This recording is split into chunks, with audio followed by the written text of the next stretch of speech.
Amreli SOG બ્રાન્ચની સરકારી jeep road સાઈડમાં બંધ હાલતમાં ઉભેલા ટ્રકની પાછળ ઘૂસી ગઈ. જીપમાંથી મળી દારૂની બોટલ. દારૂબંધીની કડક અમલવારી કરાવતી પોલીસની જીપમાંથી જ દારૂની બોટલ મળતા લોકોમાં ચર્ચાનો વિષય બની. ગત તારીખ 19/5/2025ના રાત્રિના 9:30 વાગ્યે આ અકસ્માત સર્જી જીપના આઉટસોર્સના ડ્રાઈવર ચિંતન મેરિયા આ અકસ્માત સર્જી જીપમાં રૂપિયા 2 લાખનું નુકસાન કરી નાસી છૂટ્યાના અહેવાલો પ્રાપ્ત થયા છે.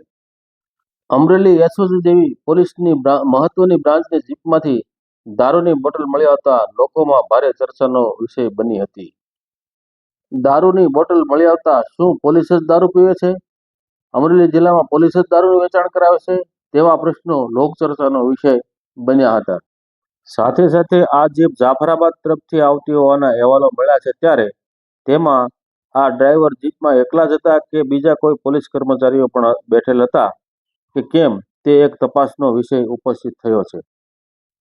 હાલ તો અમરેલી સિટી પોલીસ સ્ટેશનમાં આ પોલીસ જીપના આઉટસોર્સના ડ્રાઈવર ચિંતન મેરિયા વિરુદ્ધમાં પ્રોહિબિશન એક્ટ તથા મોટર વ્હીકલ એક્ટની કલમો મુજબ ગુનો દાખલ કરવામાં આવ્યો છે, જેની તપાસ પીએસઆઈ કુવાડિયાને સોંપવામાં આવી છે. આ અકસ્માતની જાણ થતાં અમરેલી સિટી પોલીસના માણસોએ બનાવવાળી જગ્યાએ પહોંચી જઈ ક્રેન મંગાવી ટ્રક પાછળ ઘૂસેલી જીપને બહાર કાઢી આગળની કાર્યવાહી કરી હતી. પોલીસ વાળા દારૂ પીવે છે જો, અને આ પીને જ ઠોકી છે. ગુજરાત ગાડી છે ભાઈ, કોઈને મોટા નહીં. આ જોઈ લો આ દારૂ. નાના માણસો પી ગાડીઓ ઠોકે છે.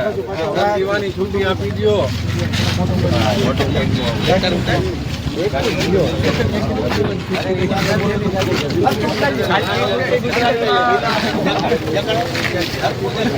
અત્યારથી